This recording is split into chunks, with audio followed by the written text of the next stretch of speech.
on the other side of Disneyland. Not me, but my dad. He worked in one for about a year, and one of the patients there always threatened to kill my dad if he saw him on the other side.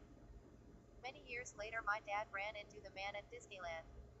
Luckily, the man was on longer insane and did not try to murder my dad, but instead thanked my dad for helping him source. Source. 2. He's not lying. My grandmother used to work at an asylum, and she told me this story. It was one of her first days there, and she was just making the rounds. She came across a patient who was repeatedly banging his head against a wall. She asked him why he was doing it, and he replied, "Because it will feel good when I stop." Source. Source. 3. Dinner is served. My first day on the job, I met a 400-pound woman who gave me the most innocent, childlike smile I have ever seen. She then proceeded to scratch between her behemoth bosoms and produced a chicken leg. She finished that in 2 bites, and while I'm stammering to ask what I just saw, she reaches between her legs and pulls out a chicken wing from her hoochie snapper and ate it. I found out from staff the last time they had chicken was a week ago. Later in the day, I heard moaning that sounded like a cat dying. I went to investigate and found a patient with their fist inserted into their rectum. They then proceeded to pull it out and flung a turd across the room like a monkey. I later learned that she could anally fist herself with either arm. Welcome to your first day on the job. Source. Source. 4. Very sad. I worked at a hospital, an inpatient psychiatric hospital. There was this boy, I think he was about 15. He originally came to our hospital in the wintertime. He had been aggressive and really depressed, but other than that, he was your average teen. A couple months later, he was rehospitalized. This time, he had a completely different presentation. His effect was all wrong. He was cold, distant, and he hardly remembered me. One night, after I had gone home, he went to use the bathroom. After being in there for like 20 minutes, the staff went looking for him. With some verbal prodding, he reluctantly opened the door to the bathroom. There he stood, completely nude, save for the feces, which painted him from head to toe. Oh, and the 2 payday-sized turds he ferociously gripped in each hand. He then gestured all, Matrix, style to the staff, with a sort of a Neo, Morpheus come hither, gesture. The staff donned the hazard suits and then bull-charged him. He had smeared poop all over the walls. And in the light switch. They sedated and restrained him that night. When I came in the next day, the nurses told me what had happened. I went to go check in on him, since I'd had previously established a relationship and real rapport with him. He proceeded to ask me if I had ever been raped, had sex with a man, or seen God.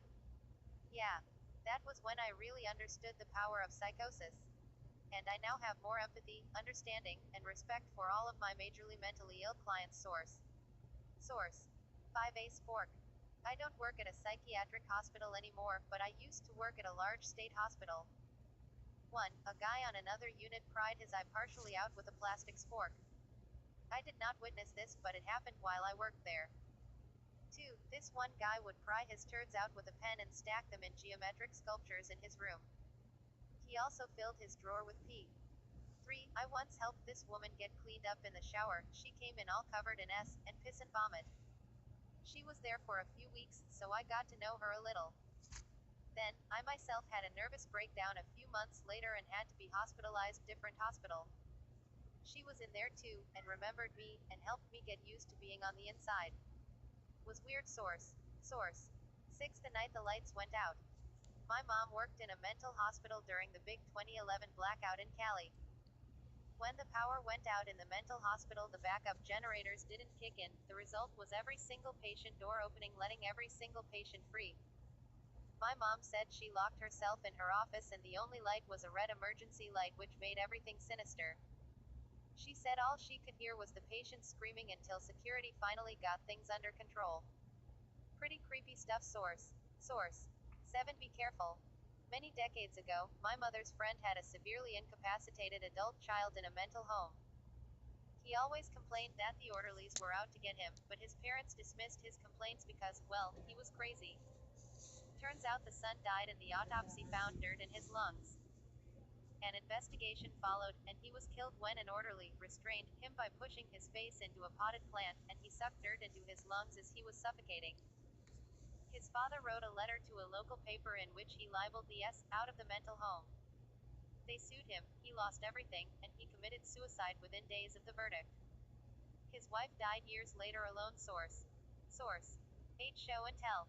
Once, a 60-ish-year-old woman whispered to my coworker, "I need to show you something."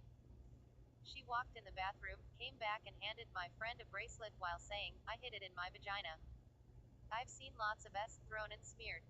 That's mostly with dementia patients or people detoxing from alcohol. By the way, it's very hard to get S out from under fingernails. And the sex. You would be very surprised how fast people can have sex. I've been there when 2 patients had sex on a washer in less than 2 minutes. They didn't even know each other's names. I'm pretty sure no one came. Source. 9. Hope they stay quiet. My mother worked in a mental hospital as a nurse shortly after receiving her degree. One of the patients to which she attended was a large black man. She asked him one day how he was doing, and he responded, "Sometimes voices tell me to kill white women." To which she responded, "Are they talking to you now?" Source. 10. Living in the material world.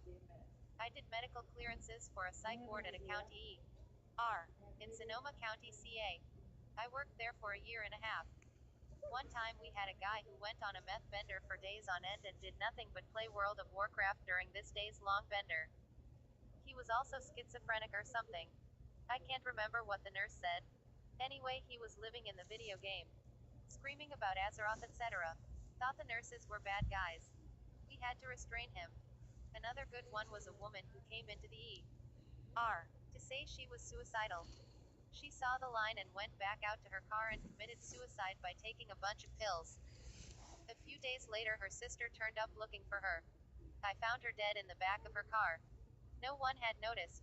After a long time in places like this, you do become desensitized. Sorry if I sound callous. Source. 11. Iron stomach. A woman was admitted to the hospital at 2 a.m. after calling police and telling them that she had overdosed on some medications. Upon first examination, she was fine, but she wouldn't tell physicians or nurses at the hospital what she had taken, and they were concerned there might have been some acetaminophen, which can cause liver failure, so they wanted to hold her until they could perform some test. Apparently this woman was a frequent flyer, probably homeless, a history of self-harm behavior.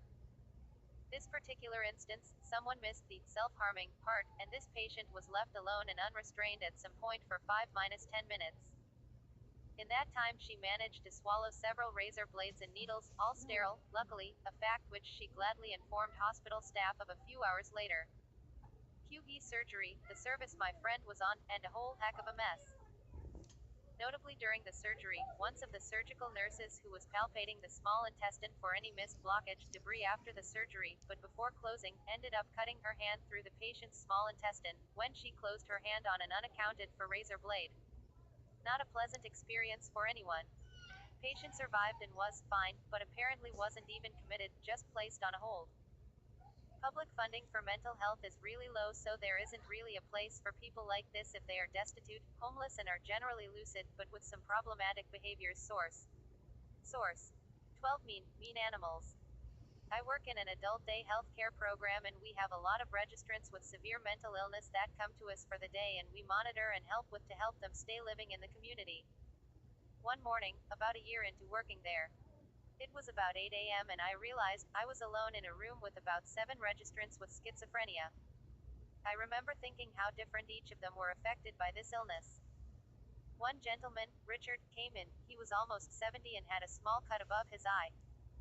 I asked him what happened and he sighed and said, "Well, I'll tell ya, about 4 o'clock this morning, I got in a fight with a kangaroo." I was too dumbfounded to speak, but that instant another individual with delusional disorder, and weighs about 450 pounds, wheels up to Richard and says, "Richard, that's ridiculous. Stop telling stories. You did not get in a fight with a kangaroo." I thought to myself, wow, that was bold, but good job trying to keep him from telling tall tales. No sooner did I finish thinking that, she finishes her sentence. "You did not get in a fight with a kangaroo. Because I've been in a fight with a kangaroo and you get beat up worse than a cut on your eye." "What color was the kangaroo that hit you?" He said, "I don't know, I didn't get a good look at him." Source. 13. Shocking. My best friend's grandma used to be an orderly. She told me the following story. Patient is sent to the mental hospital for murdering someone, but he was criminally insane. Fast forward a year, she knows him pretty well and he is a generally nice person. A few months later, his mom and dad come to visit crazy guy. They bring stuff for a picnic. Bread, meat, cheese, knife, spoons, forks, chips, and other goodies. They are eating for a while in the grass area in front of the hospital, not much attention being paid to them. Orderlies see one of the parents lying on the floor, the other one with the murderer on top of them. He puts the knife down and sits back down. The parents had both their throats slit. She never found out what happened to him. I know it sounds far-fetched, but I will try to see if I can find an article source.